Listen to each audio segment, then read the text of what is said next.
दोस्तों, क्यों भजनलाल शर्मा को पर्ची वाला सीएम कहा जाता है? वसुंधरा राजे को सीएम क्यों नहीं बनाया? कौन से मंत्रालय के पास सबसे ज्यादा पावर है? मदन दिलावर, दिया कुमारी समेत जितने भी मंत्रालय इन नेताओं को दिए गए हैं वो किस बेस पे दिए गए हैं? आज इस वीडियो को पूरा जरूर देखिएगा अगर आपको राजस्थान का पावर सिस्टम समझना है। बहुत ही बेहतरीन ढंग से कुछ सवालों का जवाब ढूंढने का प्रयास करेंगे। शुरू करते हैं। सर, मेरा पहला सवाल, आज के दिन राजस्थान में सबसे पावरफुल व्यक्ति कौन है? देखिए, एक चीज तो मैं ऑडियंस को पहले ही क्लियर कर दूं, इस वीडियो में जितने भी बात होगी वो पूरे एक बीजेपी की जो सरकार है उसमें पावर डिस्ट्रीब्यूशन की बात है। राजस्थान में बहुत सारे लीडर्स हैं, नो डाउट। किसको कितना वोट प्रतिशत मिलता है उसके हिसाब से भी बात नहीं कर रहे हैं, केवल ये जो सरकार, बीजेपी सरकार जो चल रही है इसकी बात है। अब आपके सवाल पे आते हैं। जी सर। देखिए, बात ये है कि आपने पूछा सबसे ज्यादा पावरफुल व्यक्ति कौन है, तो सरकार किसकी है? बीजेपी की। और बीजेपी का मुख्यमंत्री कौन है? भजनलाल शर्मा है। तो नो डाउट कि आज जो सबसे पावरफुल व्यक्ति है वो भजनलाल शर्मा है। सर, भजनलाल शर्मा को विपक्ष पर्ची वाला सीएम कहते हैं, ये सीएम बने कैसे? देखिए, 2023 के अंदर जब चुनाव हुए तो कई सारे लोग सीएम पद के लिए दावेदारी कर रहे थे। सबसे मजबूत चेहरा वसुंधरा राजे थी। अब भजनलाल शर्मा के सीएम बनने के पीछे कुछ वजह हैं। पहली वजह क्या है? राजस्थान में बीजेपी का सबसे बड़ा चेहरा अगर कोई था तो वो है वसुंधरा राजे जी। लेकिन अगर 2023 के अंदर वसुंधरा राजे को सीएम बना दिया जाता तो एक तरह से पावर हाउस हो जाती वसुंधरा राजे, जो केंद्र सरकार कतई नहीं चाहती थी। दूसरा बड़ा कारण था कि भजनलाल शर्मा जो हैं वो काफी समय तक एबीवीपी से जुड़े हुए रहे, आरएसएस की विचारधारा के ये समर्थक रहे हैं। जी। तीसरी बड़ी वजह है ये ब्राह्मण परिवार से भी हैं। 1990 के बाद बीजेपी ने पहली बार किसी ब्राह्मण को मुख्यमंत्री राजस्थान में बनाया। जी। कैबिनेट का जो सीधा सीधा फॉर्मूला था, ब्राह्मण, राजपूत, दलित, इसको बीजेपी सरकार ने साधा है, केंद्र ने। और चौथी सबसे बड़ी वजह है कि भजनलाल शर्मा जी के पास में अपना कोई भी जन आधार नहीं है। पीएम मोदी से जो इनकी नजदीकियां हैं वो ठीक ठाक बताई जाती रही हैं हमेशा से ही। जी। और केंद्र सरकार को इनसे कोई खतरा नहीं था कि ये पावर स्टेशन बनेंगे। तो ये कुछ वजह हैं कि भजनलाल शर्मा जी को सीएम बनाया गया। सर, क्या भजनलाल शर्मा सीएम है इसलिए आप उनको सबसे पावरफुल व्यक्ति बता रहे हैं? देखिए, सीएम है अपने आप में पावर वाली बात तो है ही, लेकिन उनके पास में होम मिनिस्ट्री है, गृह मंत्रालय बीजेपी ने उन्हीं को सौंपा है, भजनलाल शर्मा को। जी। किसी भी राज्य के अंदर होम मिनिस्ट्री सबसे ज्यादा पावरफुल होती है और उसके कारण क्या है ये भी सुनिए। जी। राज्य की पूरी पुलिस का कंट्रोल, एसपी, डीजीपी सब आपके पास है, जो चाहे आप उनसे करवा सकते। लॉ एंड ऑर्डर जो मेंटेन करता है वो भी गृह मंत्रालय करता है। पूरे राज्य के अंदर जितनी भी गतिविधियां हैं, उनकी जितनी भी खुफिया सीक्रेट रिपोर्ट्स आती हैं, वो सारी की सारी पहले सीएम के पास और इस गृह मंत्रालय के पास ही पहुंचती है। तो सर, भजनलाल शर्मा ने गृह मंत्रालय अपने पास रखा, तो क्या वो कुछ परिवर्तन कर पाए? देखिए, परिवर्तन का ऐसा है कि कोई भी सरकार ये मानती नहीं है, ना ही कोई चीफ मिनिस्टर ये मानेगा कि हमने कुछ भी अच्छा नहीं किया है। सरकार तो बोल ही रही है लगातार कि भाई हम अच्छा कर रहे हैं जी। लेकिन ग्राउंड रियलिटी की बात करें तो रोजाना कोई ना कोई मुद्दे सामने आ रहे हैं। कहीं फायरिंग होती है, कहीं अपहरण होता है, मारपीट, तोड़फोड़, ये सब बातें तो बहुत ही नॉर्मल हो चुकी हैं। ठीक है सर, गृह मंत्रालय के बाद सबसे ज्यादा पावर किसके पास है? देखिए, गृह मंत्रालय लॉ एंड ऑर्डर को मेंटेन कब करेगा? जब गवर्नमेंट के पास पैसा होगा, यानी कि फाइनेंस मिनिस्ट्री, यानी वित्त मंत्रालय दूसरे नंबर पे ये आता है। और इसकी कमांड आपको पता होगा दिया कुमारी जी के हाथ में है। वित्त मंत्रालय वो जगह है जिसके पास में बजट, कितना पैसा आया, कितना पैसा गया, जितना भी पैसा सरकार ने खर्च किया है या किन्हीं भी योजनाओं के अंदर बाकी मिनिस्ट्रीज को भी खर्च करना है, तो वो सब का सब आपको वित्त मंत्रालय से निकलवाना पड़ेगा। और इसीलिए जितनी भी सरकारें हैं किसी भी राज्य में हो, वो अपने बहुत ही भरोसेमंद आदमी को ये मंत्रालय सौंपती है। तो सर, राजस्थान में दिया कुमारी को ये वित्त मंत्रालय क्यों दिया गया?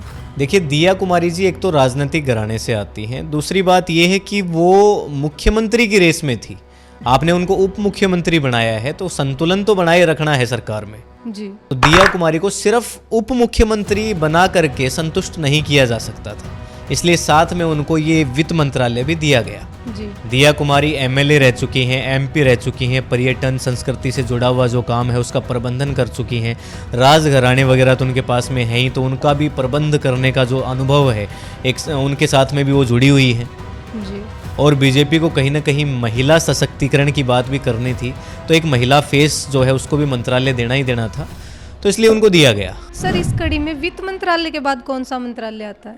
देखिए, वित्त मंत्रालय के बाद में आता है पीडब्ल्यूडी। और पीडब्ल्यूडी क्यों इतना पावरफुल है ये भी सुनिए। जी। सरकारी पैसे का एक बहुत बड़ा हिस्सा जो है वो इंफ्रास्ट्रक्चर के अंदर यानी कि निर्माण कार्यों के अंदर जाता है। जी सड़कें, फ्लाईओवर, सरकारी बिल्डिंग, कोई छोटे शहर हैं, कस्बे हैं, उनका डेवलपमेंट। जी अब ये जितने भी निर्माण हैं खुद दिया कुमारी जा करके तो करेंगे नहीं, ये मंत्रालय जो है वो भी दिया कुमारी जी के पास है। जी तो जितने भी जो बड़े ठेकेदार हैं, बड़े ग्रुप हैं, स्थानीय नेता हैं, ये सब जुड़े रहना चाहते हैं इस तरह के मंत्रालय के साथ में, और वो मुंह मांगी कीमत आपको दे सकते हैं। तो बताइए जो ये मंत्रालय है वो मजबूत नहीं हुआ क्या, पावरफुल नहीं हुआ क्या? जी जितने भी भ्रष्टाचार के आरोप सरकार के अंदर लगते हैं वो सबसे ज़्यादा पीडब्ल्यूडी के ऊपर लगते हैं, क्योंकि वित्त मंत्रालय तो केवल ये बताएगा कि भाई पैसा कितना आया कितना गया, हिसाब किताब रखना है, लेकिन वो पैसा जिसकी खपत सबसे ज़्यादा होनी है वो इसी मंत्रालय के थ्रू होनी है। तो इसलिए इसको सरकार प्रयास करती है कि भाई अपने पास रखना है, अपने विश्वास पात्र को ही देना है। सर, इस कड़ी में पीडब्ल्यूडी के बाद कौन सा मंत्रालय आता है? उसके बाद देखिए बात आती है एनर्जी, ऊर्जा की, और ये जो मंत्रालय है वो हीरालाल नागर के पास में है, राजस्थान में इस वक्त। और देखिए ज़रूरी नहीं कि जिनके पास में बैकग्राउंड का नॉलेज हो उन्हीं को मंत्रालय दिया जाए। संगठन के अंदर पकड़ कितनी मजबूत है, आप बार बार जो चुनाव कितने मार्जिन से जीत रहे हैं, ये भी महत्वपूर्ण है। आप सीएम के, पीएम के कितने करीबी हैं, ये सारी चीज़ें भी इसमें इन्वॉल्व होती हैं। जी ऊर्जा विभाग इसलिए महत्वपूर्ण है क्योंकि बहुत सारी चीज़ें जैसे कि इलेक्ट्रिसिटी का प्रोडक्शन है, यानी बिजली का उत्पादन, जी डिस्कॉम कंपनियां, इलेक्ट्रिसिटी के जितने भी बिल जनरेट होते हैं वो, किसानों को जितनी इलेक्ट्रिसिटी जा रही है वो भी, बिजनेस को यानी उद्योगों को जितनी इलेक्ट्रिसिटी जा रही है वो भी इसके अंदर आती है, कोयला सप्लाई, सोलर प्रोजेक्ट, ये सारी की सारी चीज़ें इसी के अंदर आती हैं। तो महत्वपूर्ण है ये मंत्रालय, और लगभग चौथे नंबर पे पावरफुल मंत्रालयों के अंदर इसको गिना जा सकता है। जी और एक बात और बता दूं कि जो हीरालाल नागर है उनके पास में इस मिनिस्ट्री का पूरा एक्सेस है, सरकार ने उनके ऊपर भरोसा जताया है, यानी कि कोई भी कैबिनेट मिनिस्टर उनके ऊपर नहीं है, कोई उनको कंट्रोल नहीं करेगा, जी वो इंडिपेंडेंटली अपना काम करेंगे। तो देखते हैं अब कैसा क्या काम कर पाते हैं। वैसे भी ऑलमोस्ट 3 साल जा चुकी हैं, तो अभी कुछ नया वैसे देखने को मिला नहीं है। क्या पता आगामी दिनों में मिल जाए, बिजली की कटौती कम हो, क्या पता आपके घर में जो पावर कट्स लगते हैं वो न लगें, देखने वाली बात होगी।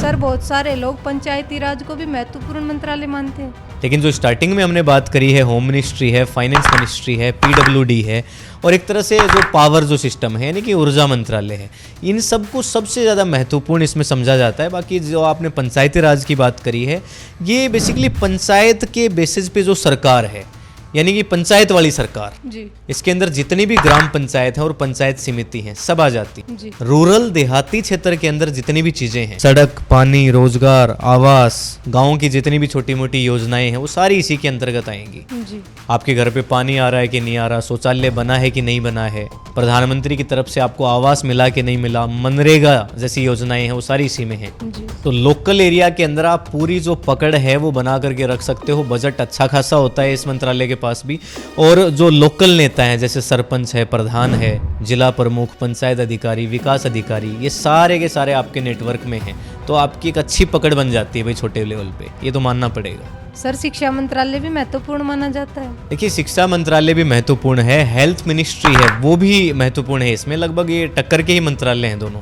जी राजस्थान के अंदर जो शिक्षा मंत्री हैं वो अभी मदन दिलावर जी हैं, और एजुकेशन मिनिस्ट्री में तो देखिए बहुत काम किया जा सकता है, क्या पढ़ाना है बच्चों को, किस तरह से पढ़ाना है, सिलेबस क्या होगा, ये सारी चीज़ें एजुकेशन मिनिस्ट्री डिसाइड करेगी। जी आपके पास लाखों छात्र हैं, हजारों स्कूल हैं, कॉलेज हैं, यूनिवर्सिटी हैं, टीचर्स हैं, कर्मचारी हैं, जितने भी टीचर्स की पोस्टिंग होती है, ट्रांसफ़र होता है, टीचर्स की जो भर्तियां निकलती हैं, ये सारी की सारी चीज़ें एजुकेशन मिनिस्टर करेंगे।